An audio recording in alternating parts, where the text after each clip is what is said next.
Bienvenue dans mon studio. 90% des choses qui se trouvent dans cet appartement sont de seconde main. Coucou, moi c'est Layla de chez My Good Place. Aujourd'hui je vais essayer de vous donner quelques tips pour pouvoir décorer votre intérieur en chinant des meubles de seconde main pour que ce soit tendance, éthique et écologique. Alors aujourd'hui pour chiner, on a énormément de possibilités. On a évidemment la manière la plus traditionnelle, c'est aller en brocante. Mais on a aussi aujourd'hui la chance avec Internet d'avoir de plus en plus de plateformes en ligne qui sont existantes et qui permettent aujourd'hui de sélectionner l'objet qu'on recherche dans la localité qu'on recherche avec un budget qu'on s'est donné.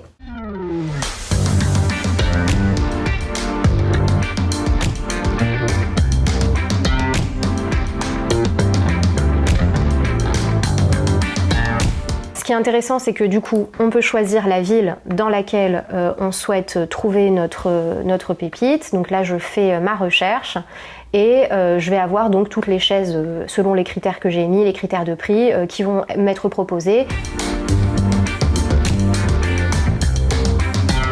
Si on a des petites surfaces, on va plutôt choisir des meubles qui vont se déplacer très facilement dans le studio ou dans le petit appartement, avec des formes plutôt arrondies. Quand on chine, il y a un écueil dans lequel beaucoup de gens peuvent tomber, c'est que du coup, on peut tomber aussi dans une espèce de surconsommation un peu inutile. Chiner, c'est aller à l'essentiel et c'est aller rechercher ce dont on a besoin, ce dont on a envie.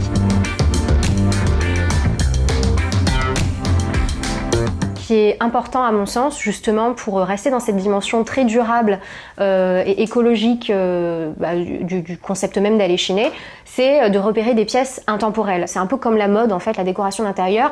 Il y a vraiment des formes, des concepts de meubles qui reviennent d'une année à l'autre. Il y a des choses qui ont été créées dans les années 30 et qui reviennent dans nos maisons encore aujourd'hui en 2022. Donc c'est vraiment d'essayer de prendre des choses qui vont traverser les époques avec des lignes très épurées, des choses très simples. Il y a aussi cette donnée fonctionnelle et utile qu'il faut toujours mettre en balance. Et moi je pense qu'il faut faire attention à toujours aller droit au but dans nos besoins véritables.